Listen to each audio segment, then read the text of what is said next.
Hi, it's Lerald, and the PoE 2 early access launch is less than a week away. Now I know it's time to start talking about that, everybody else is. I will soon, but I really wanted to play and talk about this build before I wrap things up on PoE 1, at least for now. I'll definitely play PoE 1 again and talk about it, of course, but I am hyped about PoE 2, very much so.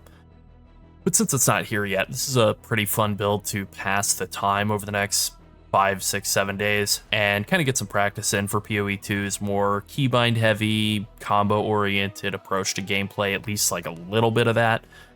And so the build is Viper Strike of the Mamba Pathfinder, and it pretty easily hits the DoT cap. That's kind of the selling point or whatever here. I killed all the Uber bosses at level 90. I started clearing tier 17s on this character at level 80, and the build just has so much damage that it feels like cheating. It's also really tanky.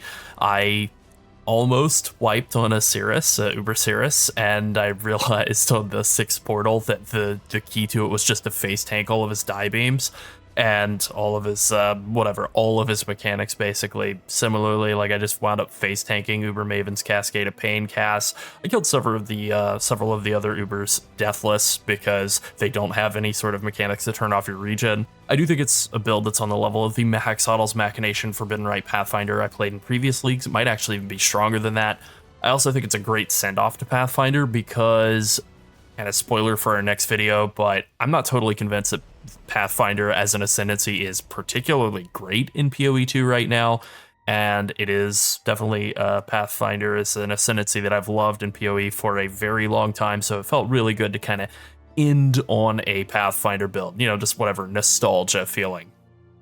So I was going to play this way earlier in the league, like I think around the time that I played Lightning Strike Slayer instead, but the day I started working on it, Mr. Matt Hill down in Australia dropped his Viper Strike Trickster video that blew up, and I got scared off of doing it, I guess, but really, they build very, very differently. I think they handle pretty differently. I mean, as differently as two builds that are using the same skill in the same way can.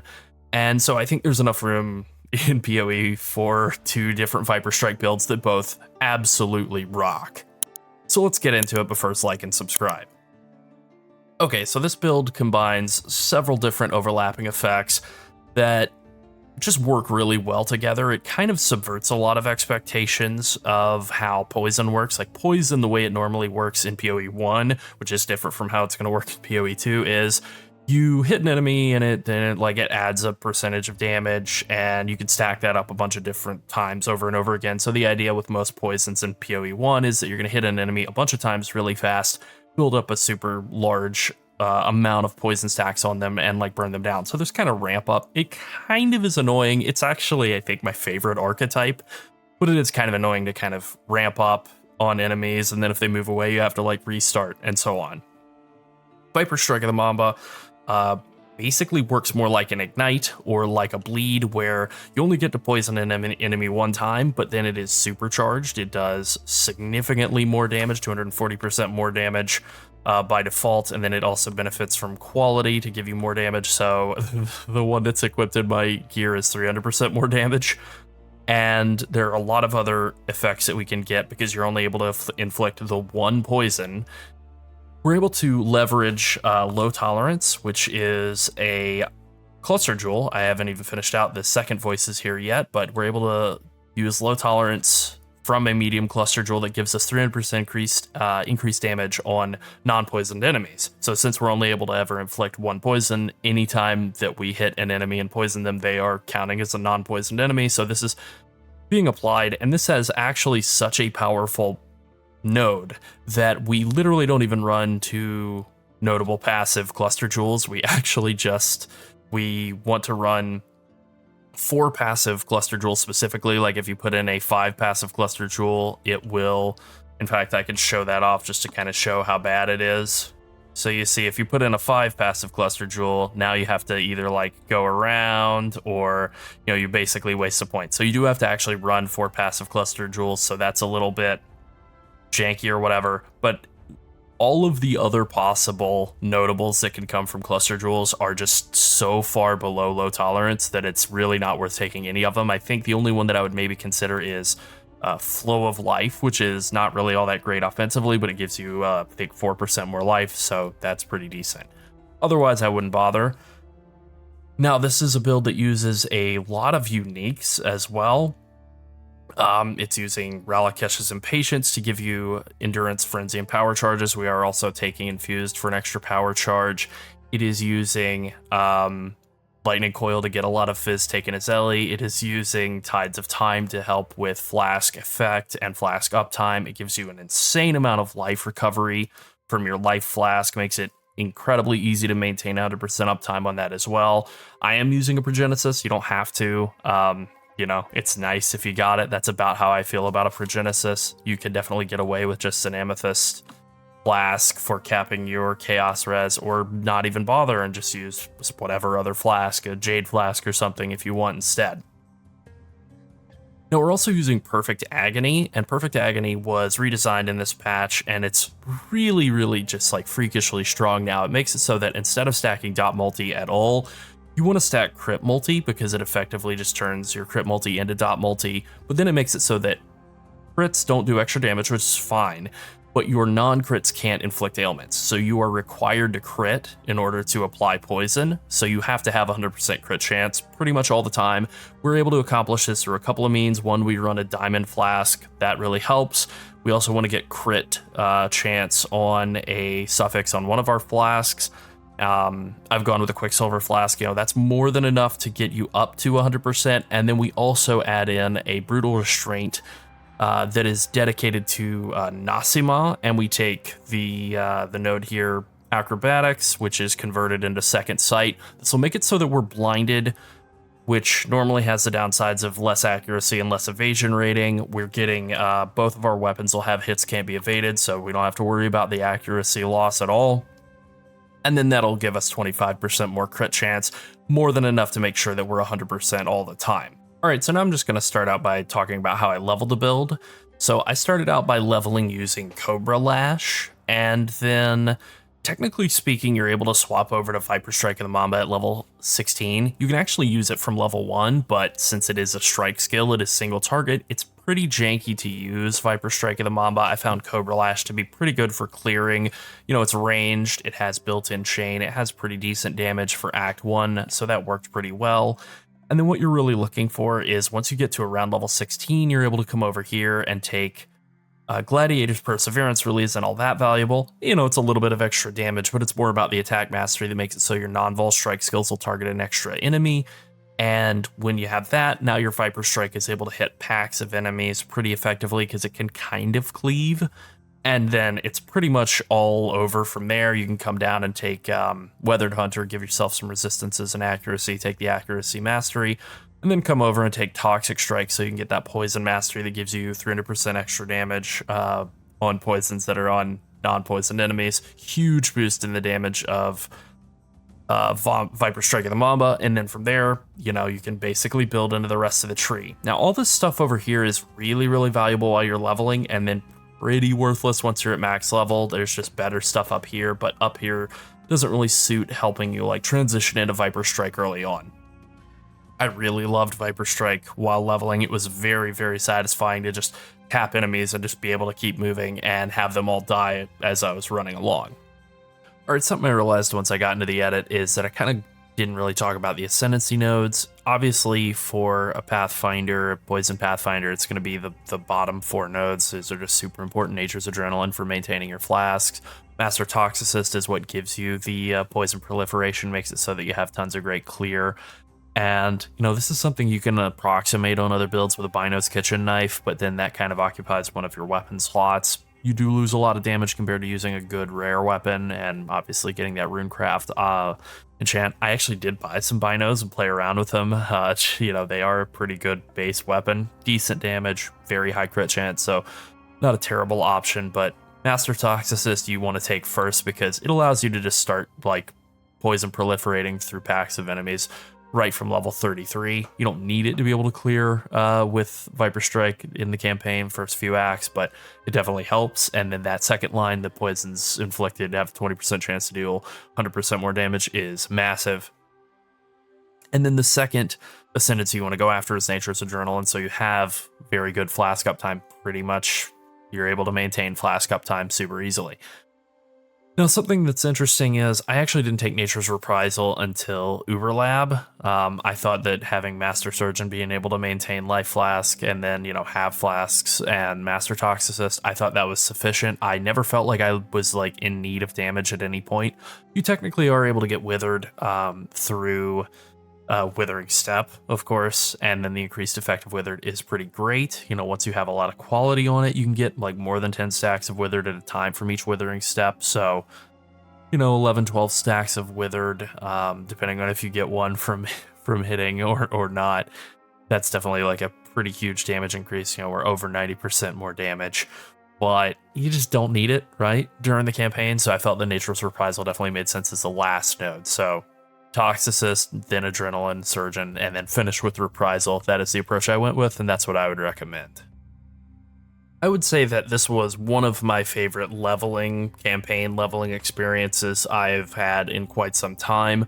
The only real thing that you need to make sure of is like just that your weapons are decent, and they do need to be claws, daggers, or swords, but I would really prefer to go with claws or daggers for your Viper Strike.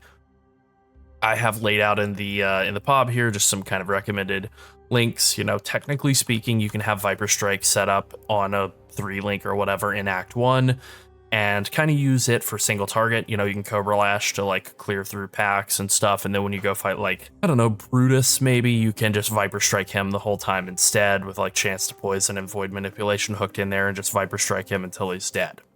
I really like Herald of Agony in Act 2. That's pretty nice. I've said this before, but like having Clarity and Vitality can be really helpful for Clarity more so than Vitality, but both kind of for helping with sustain throughout the campaign. And then eventually, once you're able to pick up some mana reservation nodes in the tree, you can switch over to using Malevolence and Purity of Elements, and then that's pretty much it you're going to use for your auras. You can drop Herald of Agony once you have enough poison chance that you don't need it anymore to get a 100% poison chance. You're good on that front. Malevolence is much stronger. Purity of Elements is like free elemental ailment avoidance and really helps with keeping your reses capped as you kill Kitava and move through the campaign. Now, once you finish the campaign, you're kind of going to be spec'd over here. Once you feel like you have enough points or whatever, you're able to pretty much once you have enough like strength and int and stuff to drop things like Primal Spirit, which is a really great node very early on in leveling. You can drop all of that stuff and kind of respec to a tree that is more oriented over toward the right side. And at that point, you can put in one of your voices, which you only need a 5 passive voices. These are very cheap. These are like, I don't know, 10 or 20 chaos for 5 passive voices, maybe 30 chaos. Very cheap. A 3 passive voices by comparison is like 100 divines.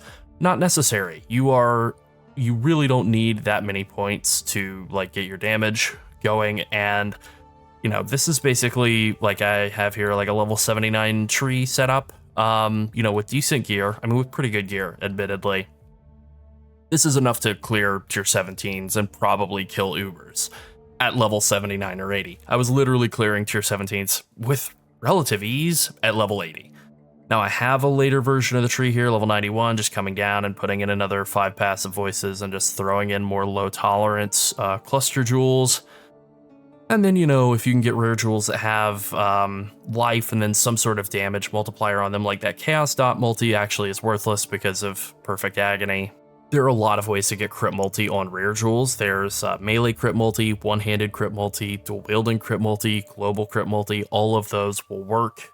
Global is kind of the worst since it's just the lowest roll, but all of those can be pretty good options that you can then, have alongside like life or resistances or stats or whatever you need. I'll just kind of go through the the preferred skill gems here. Obviously, you're going to want a Viper Strike of the Mamba. Pretty much all of these gems can be used as non-awakened versions as well. They're all very basic, right? Melee Fizz, added Chaos, Swift Affliction, Deadly Ailments, and Void Manipulation. I think during the campaign, I usually just use the 3 greens, and then once you get on later in, go up to a 5 or a 6 link, maybe your post-campaign, then you can add in the red and the blue. Whirling Blades of faster attacks, you can hook that up in Act 1 and just keep it for the rest of the life of the character. Ambush is something I think you pick up in Act 4, and you pretty much want to start using that as soon as you can in Act 4. It's sort of like a targeted blink. It blinks onto an enemy, and it gives you a super strong buff on your next attack, and since this is pretty much a one-punch man build. That winds up just being a massive damage bonus. Like, let's see if I have my tree set up right here. Like if I turn on ambush, turn it off, you know, it's like a 35 DPS or 35% damage increase because of all of that crit multi that you get out of that buff on your next attack. It's also a big mobility increase as well. It is basically just a blink to an enemy to stab them, so it really does help with gap closing as a melee. Then you have Petrified Blood. This is something you're going to want to kind of add in once you've finished the campaign. I mean, technically you could use this instead of like Purity of Elements, but Petrified Blood has a pretty high strength requirement, so it is something that I kind of prefer to just use later on, especially once you kind of have your flasks more sorted out. You know, that is probably the hardest aspect of the build, is getting the strength requirement and int requirement met, I think, in terms of like gearing difficulty. I'll talk about that a little bit more later on, but Petrified Blood is basically the only thing that's raising your strength requirement, if I remember correctly. Yeah, like Steel Skin, Petrified Blood, those are the only things really. So, you know, if you have to lower them a little bit, that's okay. It's still doable. Then you want to hook up Withering Step and Steel Skin to an automation support, and then hook those up to Life Tap just to make it so that it's a little easier on your mana pool. And then similarly, you can do that with like Despair and Alchemist Mark hooked up to a Life Tap. Now, you don't have to hook that up to Enhance. I have done that in my gloves because we are running Ashes of the Stars, so we're getting a lot of quality on all of our gems, and we get a lot of effective curse out of quality on the Despair and also on the Alchemist Mark, so it is valuable to have that extra quality from Enhance. But technically speaking, you could put like Flame Dash in there if you wanted or something, and then while Withering Step is active, you're not able to Flame Dash, so it's a little bit of jank, but it is technically an option that you could have still, like some sort of dash skill, and make that work. I'm not doing it. I wouldn't really recommend it, but it is something you can do. And then finally, our last link is Raise Spectre hooked up to Guardian's Blessing and Meat Shield, and we're doing that with an offhand that's enchanted with Envy from the King's March, the rune crafting setup. This is a little bit expensive, and it's not totally necessary, but it is a very, very powerful buff that we can flick on for when we're trying to like take down pretty big bosses. And by hooking up a Raise Spectre with Guardian's Blessing, we're able to press the Guardian's Blessing, and it will set our guy's health pool on fire and give us that buff for free. And so then the specters that we're raising are Dark Marionettes. I think I have one of those hanging around here. So Imperfect Dark Marionettes, you're going to need to buy 2 of these from somebody. You can get them through Ritual, and you're going to need to buy 2 of these. You can right-click them. I'm not going to do it because I don't want to waste it. But you can right-click them in your hideout, and that will cause the corpse to spawn on the ground, and then you can use Raise Spectre.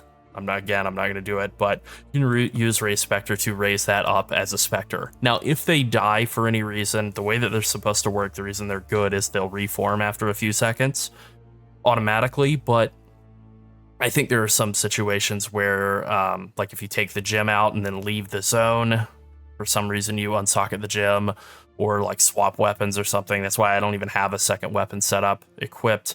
If you do something that makes it so that they are despawned and then you leave the zone, you might lose them. So, you know, if you cause them to despawn, they will just fall to the ground dead, and you can resummon them. Be sure to do that. If somehow you lose them, then you will have to actually buy new Imperfect Dark Marionettes, or, I mean, they could be any quality of Dark Marionette, but you will need to re-buy Dark Marionettes. You won't be able to resurrect them through, like, Desecrate. Now, in terms of what Envy does, just to turn it on and off, it's just a straight chaos damage increase. It just gives you some flat chaos damage. It's actually quite a lot of it, as you can see. And so it is a really, really valuable cooldown to be able to turn on for bosses.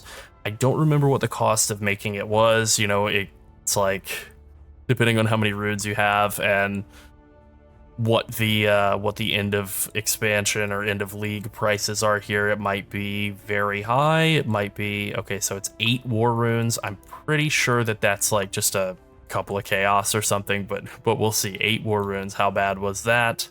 Okay, so it was like 25 chaos. It was absolutely nothing. Now, the other weapon, by comparison, melee strike skills deal splash damage to surrounding targets. This just really helps with clear. Definitely not something that you are required to get. You you could just do like percent increased physical damage, and I think that would cost like, I don't know, again, 50 to 100 chaos, something like that. This one is pretty expensive. I think it costs 3 power runes and then a lot of other runes as well. So this, I think, costs like 15 divines or something to enchant this weapon. But, you know, pretty good, I think. Definitely felt worth it to me. And with that, I'm just going to continue on talking about all of the gear. We have a Watcher's Eye around here somewhere. There it is. Not the greatest possible Watcher's Eye, but not bad. 15% faster damage. That final line damaging ailments deal damage faster while affected by malevolence. That's pretty good. And then unaffected by poison while affected by malevolence is nice. You can get one with that last line for, I think, less than a divine. Again, you know, it'll depend, but they're pretty cheap. They're not super rare. Getting it with the poison immunity was just kind of an extra added little bonus for myself. I think that made it cost like 10 or 15 divines or something, but not too terrible. I crafted all these jewels. They were all very easy. You're really just trying to find 4 passive skills, 12 increased chaos, damage over time, medium cluster jewels, and then you're just trying to roll low tolerance on them, and then just whatever else you get on them is fine. As for the rare jewels, I kind of already mentioned it, but you're just looking for like life, crit multi of some flavor that'll apply to your attacks, and then if you can get resistances, or I think I have like an increased flask effect duration, that's pretty dope as well. Obviously, the body armor, no real crafting or anything required there. If you are looking for good corruptions, you can do reduced damage taken from crits. I like that a lot. You can do +1 to all socketed gems. That's okay. It's a little more expensive, and it's actually not as good as +2 to level of socketed duration gems. That's the best corruption for damage. Works with Viper Strike of the Mamba and with Swift Affliction, so really, really good. Doesn't have to be a fancy corruption, but, you know, doesn't hurt. Tides of Time, I already mentioned, is just a really great belt, pretty much tailor-made for Pathfinders. It comes from Uber Shaper, and it's just super awesome. Relikesh's Impatience just gives us the value of Endurance and Frenzy and Power Charges, just adds... I mean, they're the best boots in the game, by far. They're not totally irreplaceable, but they really do help with getting your crit capped. Like, if I were to take them off in the POB here...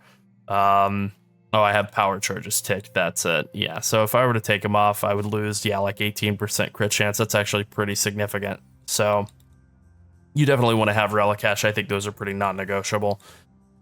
And then to actually talk about the gear that I crafted, let's start with the helm. The helm, I have 14% suppress. I started with that as my starting fractured piece. Like, I just bought a fractured suppress base. Doesn't really matter if it's a good base or not, really, just has to have evasion on it. And then I rolled chaos essences on it, chaos res essences. I don't remember. I think they were envy, if I remember correctly, until I was satisfied with the suffixes. I just got fire res T1 on there, and that worked for me. And then I used eldritch chaos to reroll the prefix until I got a good life roll. And then I crafted +1 to level of socketed gems, socketed AoE gems, and put all my auras in there. And then I closed my eyes and hit a Exalted Orb on it and got mana as my other prefix.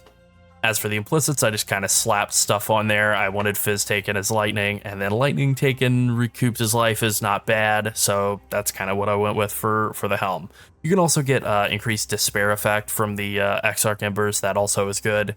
Helps with damage a little bit, but I have so much damage I felt like I didn't need it.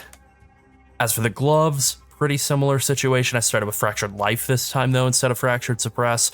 And I was really looking for strength, because you do have pretty high strength requirements, so I used Deafening Essence of Rage on the gloves until I was happy with the suffixes. I got a tier 1 suppress on that. That felt pretty good, so I think at that point I had the evasion and the suppress. I didn't have the fire res on there, so I just crafted the, again, socketed AoE gems so that I could like put Despair and Alchemist Mark in there, get an extra level on each of those, and then, you know, just close my eyes, Exalt, tier 4 fire res. That's not terrible, I'll take it. Now, as for the implicits here, you have two implicits here. They're both actually pretty important. Eater of Worlds, the suppress value isn't really a ton, but it's basically the only good Eater of Worlds implicit, so kind of a no-brainer. The Searing Exarch implicit, you kind of have two options. You can go cheap and get your strike skills to target one extra enemy. If you want to do that, that's a cheap method. You just go lesser Eldritch Embers, just, you know, roll them until you get one. That's it. If you want to go for 2, it's a lot more expensive, like way more expensive. You want to start with Grand Eldritch Embers. There are 6 tiers of mods, but only 4 embers. So to get anything above that, that like 4th tier, you have to roll the mod you want, and then roll like just another mod on the other, with the other color, and then use Orbs of Conflict to raise the tier of the mod you're trying to get up. Now, the way that it seems to work is like if you have like a Grand Eldritch Ember and like a lesser, it will try to raise the lower one. It'll have like more weight toward raising the lower one. So you want to roll because these exceptional ones cost like, if you're going to buy them, they're over a divine each. So that's pretty expensive. So you want to start with just the Grands. Those are pretty cheap. And then once you get the Searing Exarch mod that you're looking for, you will take a Grand or an exceptional Ichor, slap it on there, Orb of Conflict. Hopefully it'll go up. If it does, you can grab another exceptional Ichor, slap it on there, Orb of Conflict. Hopefully it goes up and then you're good. If not, you can kind of repeat that process until you have gotten there. This can obviously be very expensive. All of these things are multiple divines, so very expensive, and it does help with clear, but it's not mandatory by any stretch. I don't think I mentioned it before, but Ashes of the Stars is definitely the best possible neck. You get +1 to level of all skill gems. That's pretty good for this build. And then the quality to all skill gems is huge with Viper Strike and the Mamba, and frankly with a lot of the other skills in the build as well. They all really benefit from it, and you can get super high quality on that pretty cheaply. This is a fairly common neck. It's not really used in that many builds anymore, so works pretty well here. Now, as for the other pieces, the rings, you really want to have one ring that's a stat ring and one ring that's a resistance ring. And so I started with a max life amethyst ring here, and I rolled Deafening Essences of Rage again to get strength on it, and I just rolled those until I got an int roll on the suffixes as well. And then I crafted non-channeling skills, have minus mana cost, and, closed my eyes and exalted and got, like, whatever, accuracy rating on the other suffix. That's fine, I'll take it.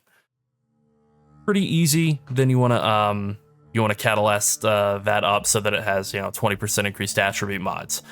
Getting the resistance ring is a little bit more work. You really have to kind of make the decision of whether you're just going to buy one from somebody that has like 120, 150 resistances on it and life, or if you want to try and use ROG to craft a good ring, or you could start with a ring that has like fractured life or a fractured resistance and then try and harvest craft until you get decent resistance rolls. But there's no way to guarantee resistances on rings through essences, so they are a little bit more work to actually craft a good resistance ring compared to just buying one. I think it's probably better to just spend a few divines buying one from somebody, and that's ultimately what I did with this.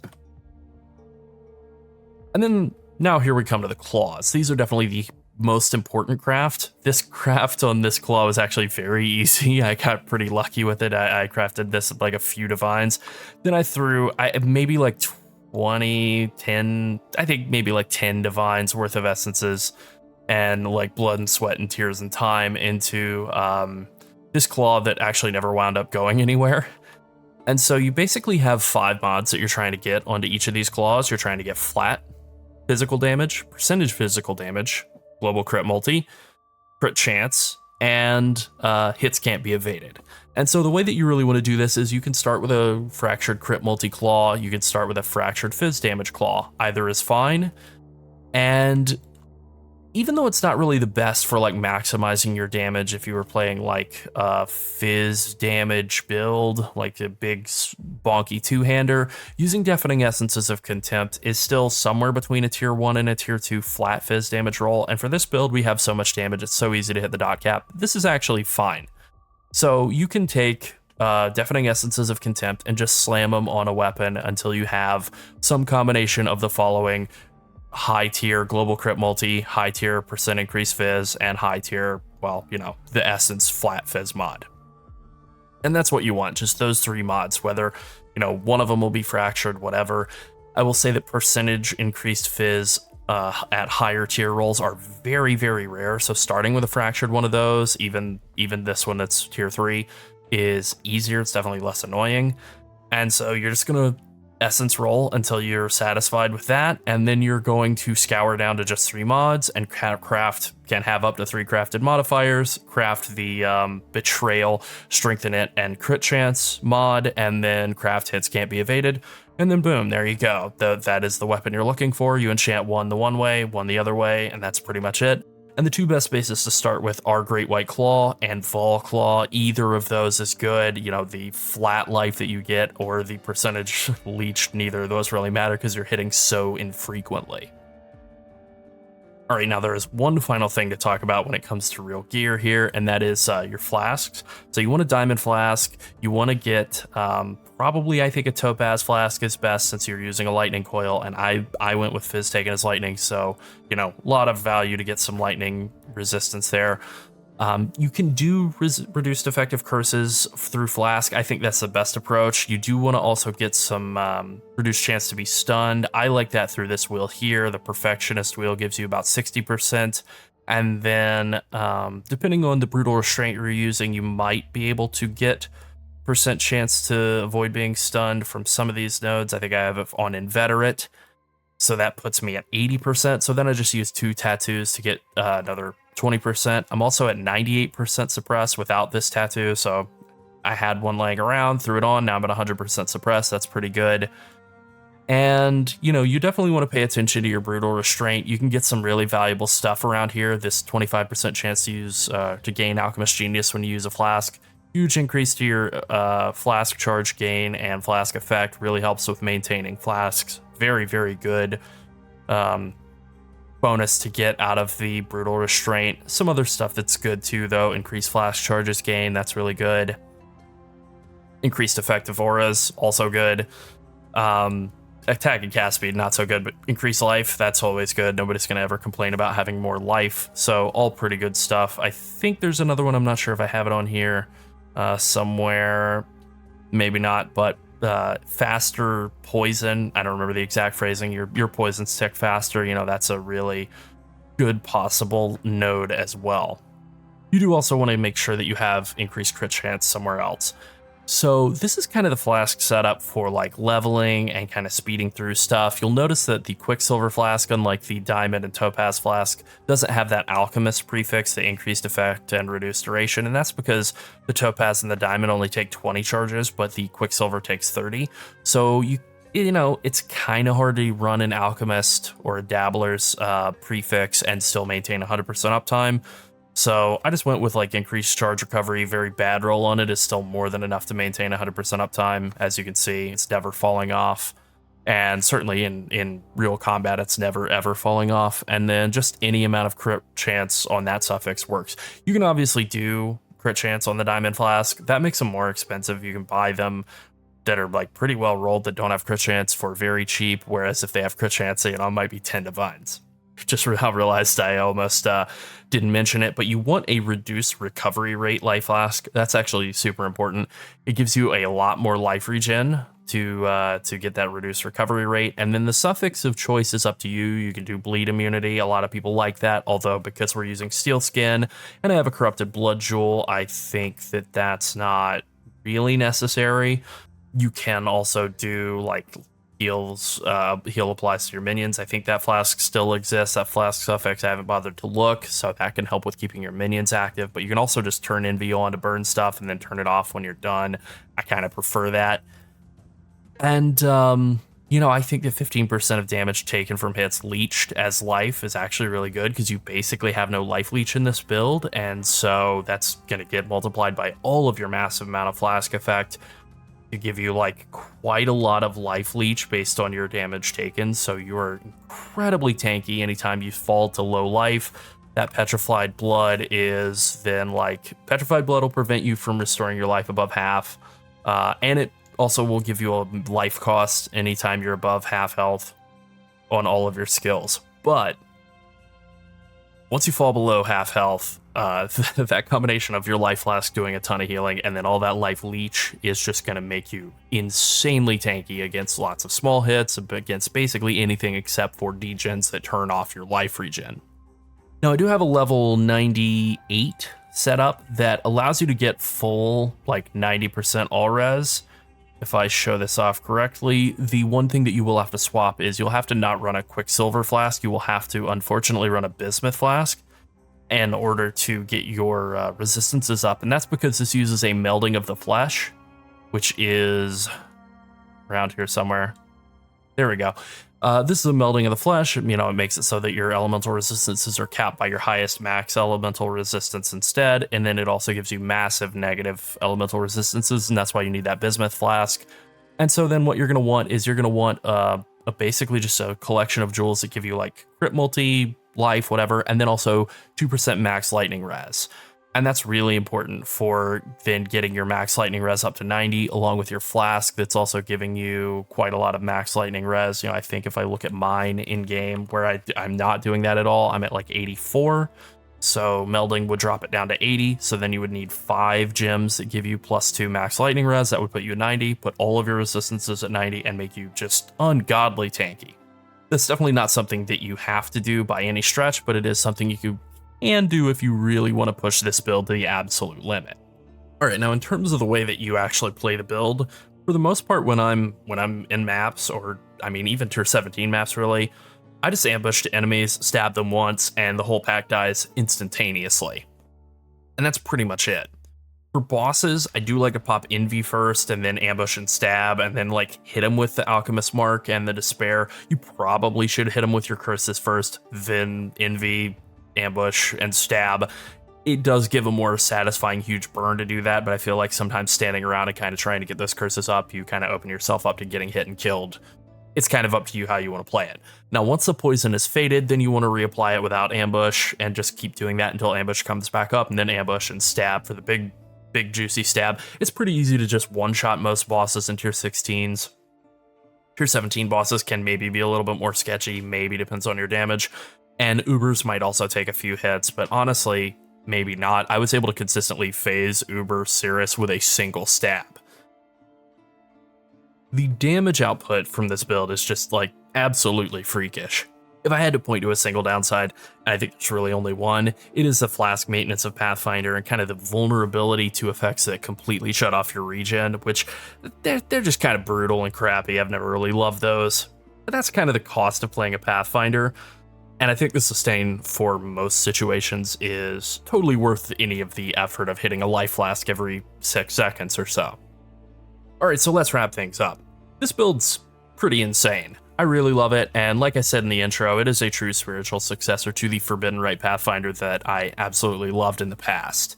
The damage is huge, the tankiness is very respectable, and the budget for all of that power is really not bad. I think I put all this together for around 100 divines, maybe a little less. You know, your mileage may vary. I never like to say a number because, you know, you never know how RNG is going to go, or if the last couple days of the league prices suddenly go up by 10 times, but you know, whatever. How far you want to push the character is up to you. How much you want to spend on it is up to you, but I would say just leveling through the campaign and slamming everything with like one keystroke was incredibly fun and worth the time I spent, even if I hadn't played the character into Endgame at all. This was a really fun distraction for me while I'm waiting for PoE 2 and kind of building that hype in the meantime. I think I am going to keep playing PoE 1 over the next few days. Probably not going to do any more content about it until PoE 2 starts to settle down a bit, like next February or so. But I am currently planning to play, I think, a Necromancer through PoE 1, probably my last character before PoE 2 comes out, just because I haven't played a minion build in a long time in PoE 1. I loved them in Diablo 2, and I think they look pretty amazing in PoE 2, so I think I might kind of be ramping up to maybe play one of those. We'll see. Alright, that's it. Thanks for watching, and have fun playing PoE 1 for a little while longer. Alright, that's it. Bye.